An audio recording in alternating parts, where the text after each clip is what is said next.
កាហ្វេទៅតែបើកនៅខាងសាសម្រាប់យ៉ាងយើងនឹងបងប្អូននេះកន្លែងគាត់រៀបចំមកខ្ជូតមែនតើណាប្លង់ថតរូបរបស់គាត់និយាយទៅបងប្អូនយើងដែលចូលចិត្តថតរូបបែបខ្ជូតអីហ្នឹងអាចនេះមកកន្លែងនេះបានគឺថាកន្លែងគាត់នេះអែមណាបងប្អូនអាចមកថតរូបបានណានេះហើយមានបែបផ្កាជុករត់បែបលឿងអីចឹងណាដែលគួរមានប្លង់ថតរូបអីហ្នឹងច្រើនមែនតើបងប្អូនគឺថាកន្លែងគាត់នេះគាត់រៀបចំមកសម្រាប់បងប្អូនយើងដែលចូលចិត្តថតរូបតាំងតែម្ដងមកដល់នេះណាកន្លែងគាត់នេះខ្ជូតណាខាងកាហ្វេរបស់គាត់នេះណាមានរៀបចំដែលគួរ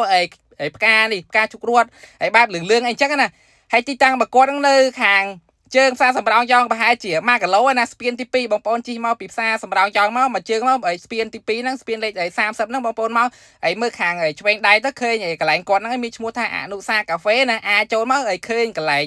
ប្លង់ថតរូបបែបខ្ជូតបែបអីអញ្ចឹងណាអាចមកបានបងប្អូនហើយកន្លែងគាត់នេះស្អាតមែនតែនមានដ្រិងមានអីច្រើនប្រភេទអីចឹងណាកន្លែងខាងអនុសាកាហ្វេនេះគឺថាតាក់ចិត្តដែលខាងស្រីហើយគាត់នេះណាគ្រាន់តែគាត់ឃើញហើយប្លង់បែបខ្ជូតអីអញ្ចឹងណាគឺថានឹងតាក់ចិត្តហើយកន្លែងគាត់ហ្នឹងដែរហើយប្លង់ចំពោះប្លង់ថតរូបអីហ្នឹងក៏គាត់អាប់ដេតដែរគាត់រៀបចំអញ្ចឹងរហូតទេណាតែតាមគាត់ប្រាប់មកគាត់ថាមួយខែអីគឺថាគាត់នឹងតែហើយរៀបចំអាប់ដេតប្លង់ថ្មីទៀតអីអញ្ចឹងណាសម្រាប់ឲ្យម៉ួយបើគាត់មកថតរូបលេងអីអញ្ចឹងទៅហើយនេះប្លង់ដែលទៅឌីកូអញ្ចឹងហើយមួយខែទៀតគាត់នឹងរៀបចំហើយប្លង់ថ្មីទៀតអីអញ្ចឹងទៅហើយនៅខាងអនុសាកាហ្វេនេះយើងអញអង្គុយនេះមកនេះនិយាយទៅនឹងប្លង់ថតរូបហើយគាត់រៀបចំមកសម្រាប់អ្នកចូលចិត្តថតរូបអីហ្នឹងទៅថាត្រូវមែនតើនៅនេះមែនតើអ្នកគ្នានៅខាងជើងផ្សារសម្រោងយ៉ោនៅខាងជើងមកបន្តិចប្រហែលជា1គីឡូអីមើលទៅវាមានកញ្ចក់កោងហើយប្លង់កញ្ចក់នេះ